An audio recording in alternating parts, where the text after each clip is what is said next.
On the first day of March, the interim Lakes District Health Board holds its first meeting.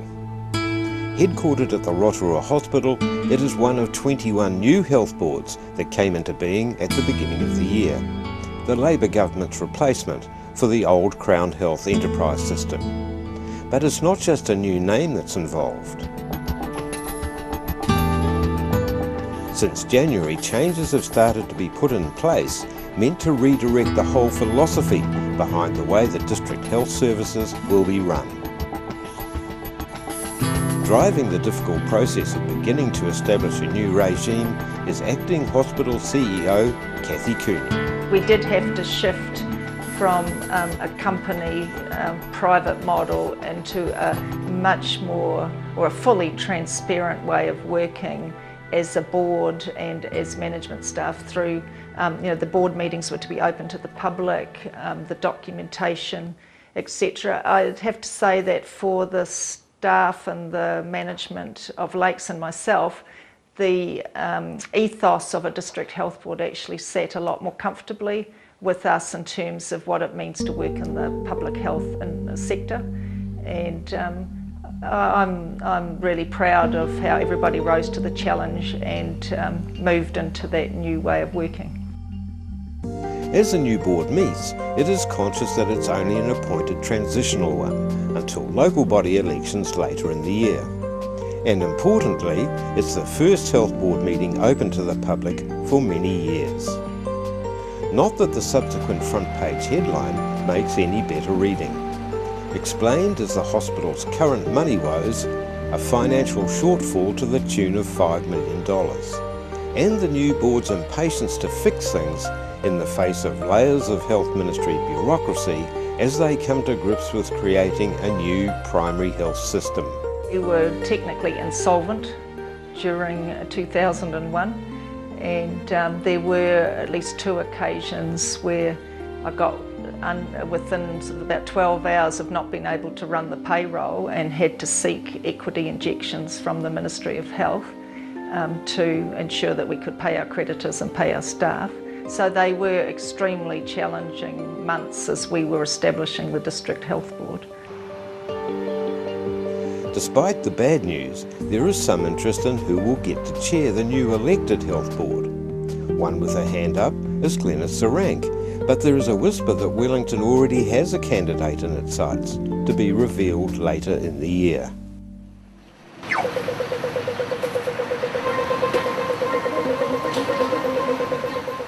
As Rotorua's first Labour Member of Parliament in decades, Steve Chadwick could reasonably have been expected to be fully embroiled in the hospital issues. In fact, it is the approach of Easter and the thorny problem of holiday trading restrictions that is now claiming her attention. Now there is an element of political credibility at risk here, following her first failure to get the law changed for Rotorua the previous year. But in the lead up to Easter, there is something for many to celebrate. The International Stadium grandstand revamp is finished. Complete with covered seating for 6,000, 9 corporate boxes and much uprated player and catering facilities. But now they have built it, will they come? Falling rugby spectator numbers have been a troubling feature of the stadium for a number of years, and there is some solid publicity put into drumming up local support for the Super 12 game Chiefs versus the Queensland Reds, scheduled for grandstand opening night. And a plea goes out for Rotorua to adopt the Waikato-based Chiefs. On the other hand, how much resistance will there be over flash new prices for the flash new seating? In the event, they needn't have worried.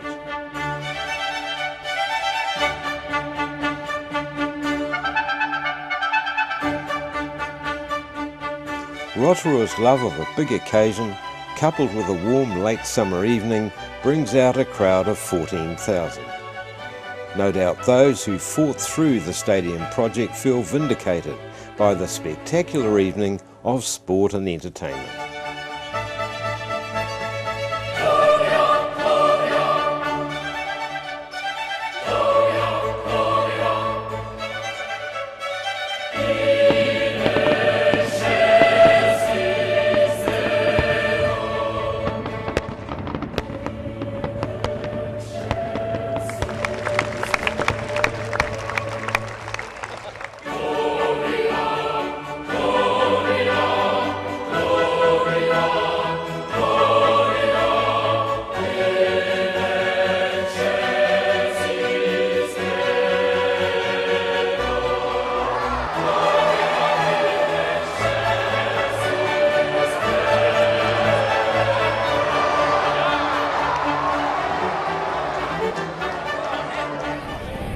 It was a major plank in Labour's election campaign in 1999, and now in another March opening, local tertiary education receives a boost as the Prime Ministerial Party sweeps into town to christen Waiariki Institute of Technology's new Student Services block.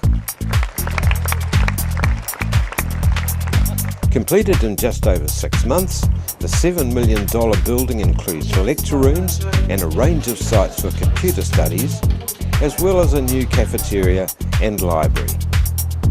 Over the past 2 years, like many other New Zealand regional tertiary educators, Waiariki has been enjoying the attendance of increasing numbers of foreign students. Most are from Asia. Last year they spent more than $700,000 in fees and brought in a windfall of over $1 million to the Rotorua economy. Nationwide, English language schools have been burgeoning. Educating those from other countries is beginning to look like a valuable growth industry. Changes in the educational field have also encouraged the entry of other tertiary level providers, like Te Wānanga o Aotearoa, bringing new ideas and a thirst for growth fueled by government student subsidies. One of the local champions of the Wānanga is well-known Māori educator, the Sunshine Man, Turi Ngātai. I came to Rotorua in 1995, and I came to Rotorua as the principal of Sunset Intermediate at the time. A great school, although I was the only one calling it a great school, it seemed. But there would be a lot of others. A great history. Fine leaders have come from that school, and I think the school was harshly named because it bordered on a place that was known as Ford Block, certainly from out of Rotorua as Ford Block, and closely aligned with a book that was written at the time by Duff, one of Rotorua's own favourite sons. Once were warriors, of course, the rest is history. Well-known film, and of course it was said that he based that on Ford Block, which was the name given to Fordlands, which bordered Sunset Intermediate School.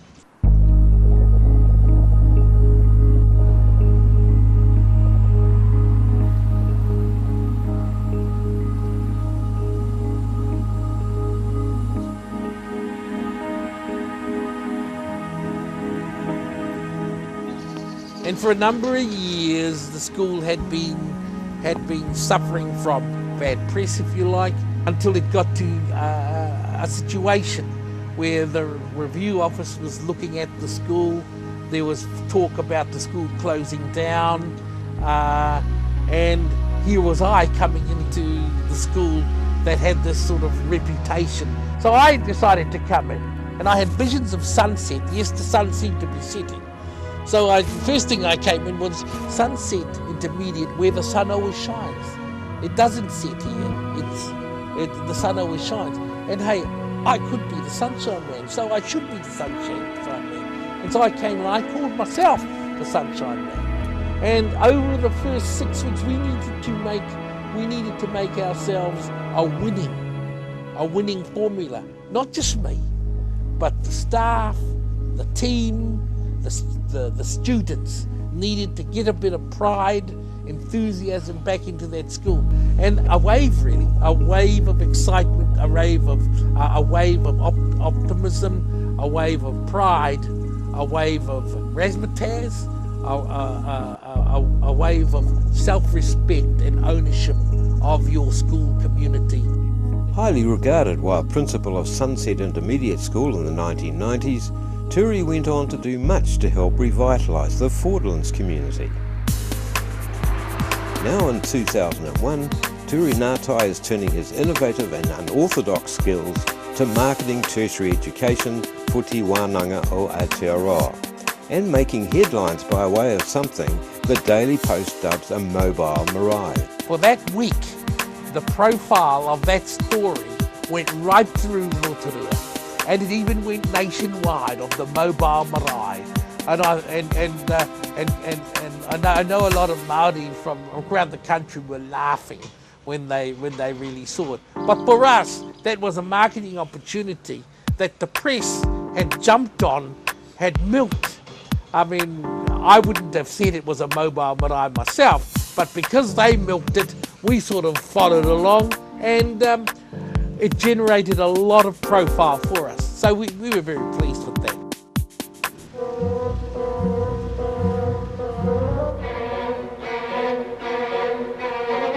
With the arrival of April come the first touches of autumn colour. The Easter break is just around the corner, and in Wellington, Steve Chadwick is working hard to rally the support needed to pass the bill which will give Rotorua an exemption from Easter trading restrictions. I thought I'll do the numbers. I didn't do the numbers to begin with. I just thought they're so sick of this issue, they'll pass it. So I thought I'll do the numbers this time. And I got Graham, and Graham wrote to all these mayors. We just wanted the choice. Whether people did or didn't, that was up to the individual retailers. But we wanted was a legislation to go through that gave us the choice in our area to either open or not to open. A scathing Daily Post editorial points out some of the absurd anomalies. What's so wrong about the Easter trading issue is that our neighbours can trade, Taupo can trade, we can't. And that, to me, is utter hypocrisy. We also lobbied other MPs, but they actually all went to their corners and voted according to the interests of their electorate, not Rotorua. I couldn't get anyone to see the grand benevolent gesture of us being entitled to come into that schedule of exemptions. So, apart from an easing of restrictions on garden centres, local retailer expectations for Easter Sunday trading will remain thwarted for yet another year.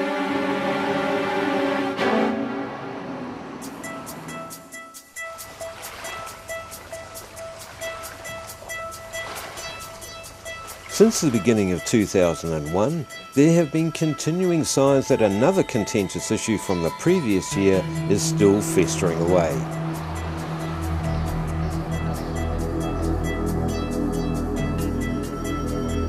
Here's a Daily Post letter of response to the editor from Te Arawa Trust Board Chairman Arapeta Tahana, explaining yet again what he sees as the pretty non-threatening implications of the iwi slate beds ownership claim. Yet many in the local community remain unconvinced by these benign Te Arawa assurances and consider the District Council's declared stance of neutrality to be a simple act of political expediency in an election year. Along with the news that Councillor Cliff Lee will contest the mayoralty based on the single issue of lakebed ownership, comes the Daily Post prediction that this will be a hot election issue. There is growing criticism that central government is not being given a clear message on the groundswell of dissension being created in the Rotorua community.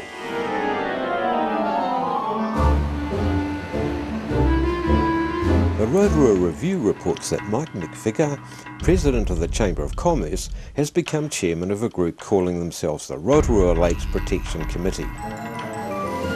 They want a referendum held so that the local community can have their say on the lake's ownership issue.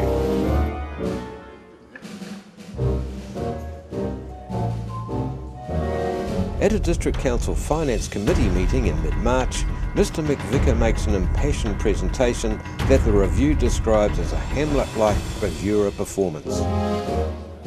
Although the Council Committee remains unswayed, in the review editor's opinion, the McVicker Act is considered worthy of a wider audience, possibly including a book publisher and a movie contract.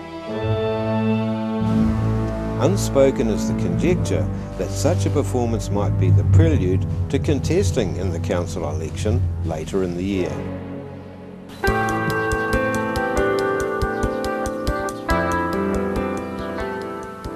Despite all this, Rotorua basked in the golden glow of an Indian summer. Just before Easter, the Agridome's Warren Harford, also the chairman of the Tourism Advisory Board, is predicting buoyant times for Rotorua, stretching well into the rest of the year. And indeed, Easter proves its usual bonanza, with the marathon weekend and Anzac Day just around the corner. But as Rotorua's high season for visitors winds down, only marred by those unfavourable reports over high crime levels, there is a gleam of law-abiding gold in this Daily Post story. Just outside Packensay, one John Oakley finds a canvas bag. It's stuffed with cheques and cash. Honest John returns the bag and contents to the owners, Armourguard, who are duly grateful to the extent they reward him with a brief note of thanks and a cheque for $50. Equally positive is the Post's farming news. Following Cabinet approval, the way has been cleared for New Zealand's biggest business deal ever to proceed. Still at this stage known as the Global Dairy Company, there will be a farmer vote on the final name, among other things, next month. But either way, the $12.2 billion New Zealand mega cooperative is expected to become a dominant player in the global trade of dairy products. All through the summer months, the Daily Post has continued its campaign to push for Rotorua Airport redevelopment. And not just the runway extension. The busy holiday season also highlights the shortcomings of the airport terminal. A Post editorial refers to a consultant's report funded by the Rotorua Energy Charitable Trust, which calculates that the airport contributes $150 million to the local economy, but also points out that at peak times the terminal is having to work far beyond its design capacity. Only days later comes the unpredictable.